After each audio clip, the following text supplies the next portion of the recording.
দেশের বৈদেশিক মুদ্রার রিজার্ভ আবারও ৩১ বিলিয়ন মার্কিন ডলার ছাড়িয়েছে। বাংলাদেশ ব্যাংকের সর্বশেষ তথ্য অনুযায়ী বুধবার দিন শেষ গ্রস রিজার্ভ দাঁড়িয়েছে ৩১ বিলিয়ন ডলারেরও বেশি।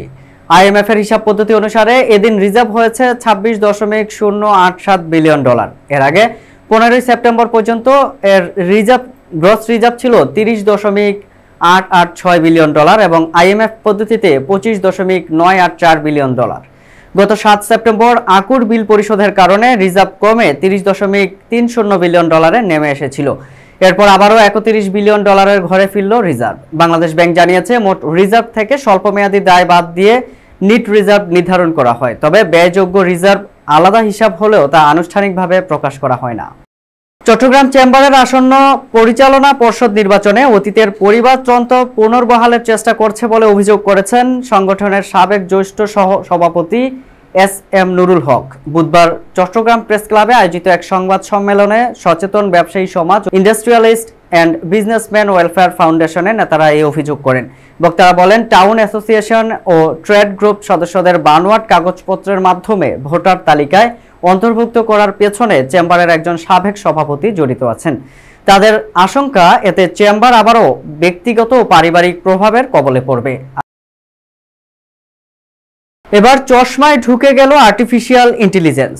ক্যালিফোর্নিয়ার মেনলো পার্কে বার্ষিক ডেভেলপার সম্মেলনে মেটা ৩ ধরনের নতুন স্মার্ট গ্লাস উন্মোচন করেছেন। এর মধ্যে সবচেয়ে আলোচিত মডেল হলো মেটা রে ভ্যান ডিসপ্লে, যেখানে লেন্সের ভেতর ছোট্ট স্ক্রিনে অ্যাপস দেখা, ইনস্টাগ্রামে মিডিয়া শেয়ার এবং বিল্ট ইন স্পিকারে গান শোনার সুবিধা থাকবে। রিস্ট ব্যান্ডের মাধ্যমে অ্যাপ নিয়ন্ত্রণ করা যাবে, পাশাপাশি ভয়েস ভিত্তিক এআই অ্যাসিস্ট্যান্টও যুক্ত হয়েছে এখানে। এই গ্লাস দেখতে সাধারণ সানগ্লাসের মতো হলেও ভেতরে ক্যামেরা, মাইক্রোফোন ও স্পিকার সূক্ষ্মভাবে বসানো আছে। এর দাম নির্ধারণ করা হয়েছে $৭৯৯, যা আগের সংস্করণের প্রায় দ্বিগুণ। এটি বাজারে আসবে আগামী ৩০ সেপ্টেম্বর। উন্মোচন অনুষ্ঠানের লাইভ ডেমোতে যদিও কিছু সীমাবদ্ধতা প্রকাশ পায়, তবুও মেটা প্রধান মার্ক জাকারবার্গ বলেন, এই গ্লাস ব্যবহারকারীদের দেখাশোনা অনুযায়ী কাজ করবে। বিশ্লেষকদের মতে হালকা ও স্টাইলিশ ডিজাইনের কারণে নতুন গ্লাসগুলো ভারী ভিআর হেডসেটের তুলনায় বেশি গ্রহণযোগ্যতা পাবে।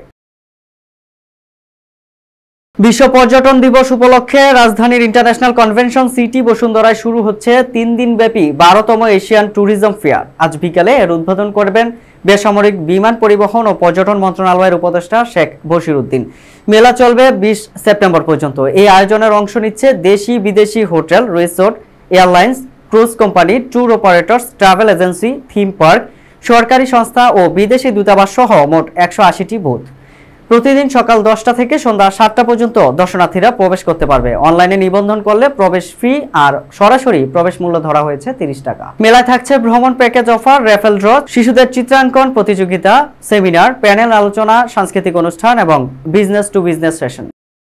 চলতি বছরের প্রথম ৬ মাসে ব্যাংকগুলোর কর্পোরেট সোশ্যাল রেসপন্সিবিলিটি খাতে ব্যয় উল্লেখযোগ্যভাবে কমেছে। বাংলাদেশ ব্যাংকের সর্বশেষ প্রতিবেদনে দেখা গেছে, জানুয়ারি থেকে জুন ২০২৫ সময়ে ব্যাংকগুলোর সিআরএস ব্যয় দাঁড়িয়েছে ১৫০ কোটি টাকা, যা গত বছরের একই সময়ে ছিল ৩০৯ কোটি টাকা। অর্থাৎ এক বছরে ব্যয় কমেছে ১৫৯ কোটি টাকা। ব্যাংকারদের মতে গত বছরে ব্যাংকগুলোর নিট মুনাফা হ্রাস পাওয়ায় এই খাতে আর ব্যয়ও কমেছে। বাংলাদেশ ব্যাংকের তথ্যে আরো জানা যায়, ২০২৪ সালের জুলাই থেকে ডিসেম্বর সময়ে সিএসআর খাতে ব্যয় হয়েছিল ৩০৬ কোটি টাকা। প্রতিবেদনে বলা হয়েছে, ব্যয় কমেছে শিক্ষা, স্বাস্থ্য, পরিবেশ ও জলবায়ু সহ সব খাতেই। এ সময় দেশের ৬১টি ব্যাংকের মধ্যে ১২টি ব্যাংক কোনো সিএসআর ব্যয় করেনি। এছাড়া ২০২৪ সালে ১৬টি ব্যাংক নিট মুনাফা অর্জন করতে ব্যর্থ হয়, ফলে তারা এই খাতে অর্থ বরাদ্দ দিতে পারেনি। ২০২৫ সালের জন্য সিএসআর খাতে ব্যয়ের লক্ষ্যমাত্রা নির্ধারণ করা হয়েছে ৫৩৮ কোটি টাকা, যা ২০২৪ সালে নিট মুনাফার ৩.১৪% সমপরিমাণ।